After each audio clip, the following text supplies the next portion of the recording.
നമ്മൾ ഇന്നലെ കെട്ടിന് നേരെ ഓപ്പോസിറ്റ് ഈ ഭാഗത്തും കൂടെ ജാനി കെട്ടി കൊടുക്കാൻ കേട്ടോ.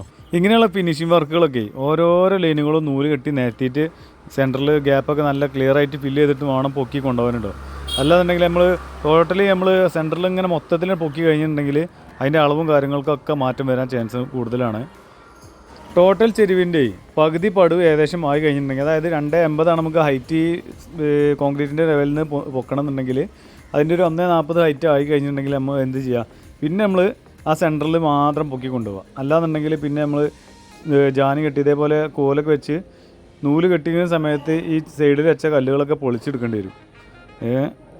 അതിന് നമ്മൾ എന്ത് ചെയ്യണം, പിന്നെ സെൻറ്ററിൽ കറക്റ്റ് മാർക്ക് ചെയ്ത് കണ്ട് ഈ രൂപത്തിലാണ് ചെയ്ത് കഴിഞ്ഞാൽ വർക്ക് കൊണ്ട് ഫിനിഷിംഗ് ആയിട്ട് കിട്ടും. ഫ്രണ്ടിൽ കെട്ടി ജാനിക്ക് നമ്മൾ ചെറിയൊരു ഗ്യാപ്പൊക്കെ ഇട്ട് കൊടുത്തിട്ടുണ്ട് കേട്ടോ. 2 അടി വീതിയിൽ 1.20 ഹൈറ്റിൽ ചെറിയ ഗ്യാപ്പൊക്കെ ഇട്ട് കൊടുത്തിട്ടുണ്ട്. ഇത് ബാക്ക് സൈഡാണ്. ബാക്ക് സൈഡിൽ പിന്നെ അതിൻ്റെ ഒന്നും ആവശ്യമില്ല. ഇവിടെ ഓപ്പൺ ടെറസ് ആയിട്ട് വരുന്ന ഭാഗങ്ങളൊക്കെയാണുള്ളത്.